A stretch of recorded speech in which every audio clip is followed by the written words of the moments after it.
तो आपने वो क्यों वो धारा क्यों नहीं कराया? तो अगर जो लोगों की है अगर उनको सजा नहीं मिली तो उनका तो मन बढ़ेगा ऐसे ही और तुरंत उस पर कार्रवाई की।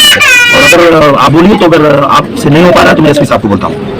तो जी हाँ, नमस्कार दोस्तों। इस वक्त की बहुत बड़ी खबर निकल के आ रही है। तो दोस्तों आपको बता दूं कि आकांक्षा दुबे को लेकर बहुत ही बड़ा बवाल खड़ा हो चुका है। तो जी हाँ, भोजपुरी के सुपरस्टार एक्ट्रेस आकांक्षा दुबे के कातिल का बचना नामुमकिन है। तो आपको बता दूं कि भोजपुरी के सुपरस्टार एंड आजमगढ़ के सांसद दिनेश लाल यादव उर्फ निरहुआ आकांक्षा दुबे के सपोर्ट में आ खड़े उतरे। तो जी हाँ, आप लोगों को इस वीडियो में सब कुछ दिखाएंगे। तो उससे पहले आप इस वीडियो के नीचे कमेंट करके बताएं कि समर सिंह पे जो आरोप लगा है क्या सच में समर सिंह दोष है या नहीं। किन लोगों ने मारा है क्या? समर सिंह, संजय सिंह।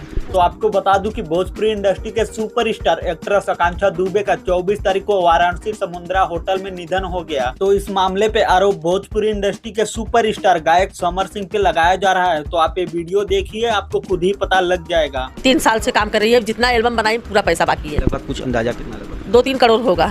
21 तारीख को धमकी दिया। किन लोगों ने मारा है क्या? समर सिंह, संजय सिंह। तो समर सिंह भागा क्यों? सच्चा है तो भागा क्यों? तो दोस्तों इस वीडियो को देखने के बाद आपको पता लग गया होगा कि समर सिंह को आरोपी बनाया जा रहा है। तो जी हाँ दोस्तों, इसमें आकांक्षा की मम्मी ने ये भी बोल रही है कि अगर समर सिंह ने ऐसा नहीं करते तो समर सिंह दूर नहीं भागते। तो समर सिंह भागा क्यों? सच्चा है तो भागा क्यों?